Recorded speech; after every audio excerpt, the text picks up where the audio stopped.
قدیم شہر کی ایک دنیا تھی جہاں دولت اور طاقت تھی۔ وہاں کچھ نوجوان رہتے تھے جو ایک سچے خدا پر ایمان رکھتے تھے، جبکہ ان کے لوگ بہت سے معبودوں کی عبادت کرتے تھے۔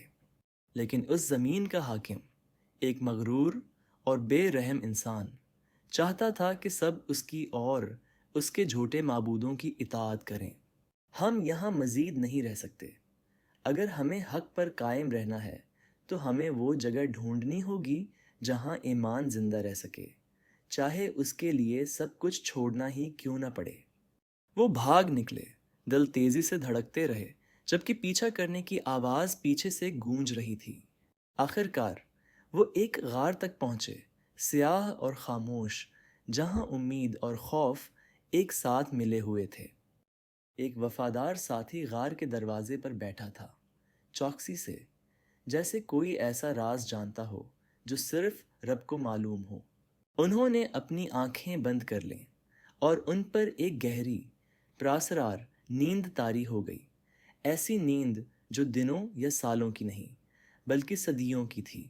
سورج طلوع ہوتا اور غروب ہوتا رہا، موسم آتے اور جاتے رہے، اور وہ وقت کی دسترس سے محفوظ رہے۔ ان کا وفادار محافظ غار کے دروازے پر آرام کرتا رہا، بے بدل، جبکہ باہر کی دنیا نے اپنا رنگ بدلا۔ پھر ایک دن صبح کی روشنی غار میں داخل ہوئی اور وہ جاگے، بے خبر کہ صدیاں گزر چکی ہیں۔ ایک نوجوان حیرت زدہ، ہم نے کتنا وقت سویا، ایک دن، شاید دو، دوسرا جواب دیتا ہے، صرف اللہ ہی بہتر جانتا ہے۔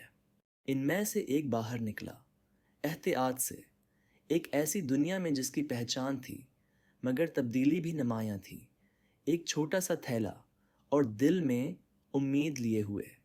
وہ شہر جو وہ جانتا تھا بدل چکا تھا، نئی شکلیں، نئی زبانیں اور ایک حیران کن بازار نے اس کا استقبال کیا۔ لوگوں نے اسے دیکھا، سرگوشیاں کرتے رہے، جب انہوں نے اس کے قدیم لباس اور صدیوں پرانے سکوں کو پہچانا۔ حیرت اور سوالات کے زیر اثر لوگ اس کی پیروی کرتے ہوئے غار تک پہنچے، آنکھوں میں حیرانی کے ساتھ۔ اندر نوجوان ساتھ کھڑے تھے، ان کی آنکھوں میں سکون اور مقصد کی روشنی تھی۔ جب انہوں نے اللہ کے معجزے کو سمجھا، اوپر آسمان کھل گیا اور روشنی کی کرنیں نیچے آئیں، جیسے یہ یاد دہانی کرانے کے لیے کہ ایمان اور ثابت قدمی ہمیشہ الہی منصوبے میں جگہ پاتے ہیں۔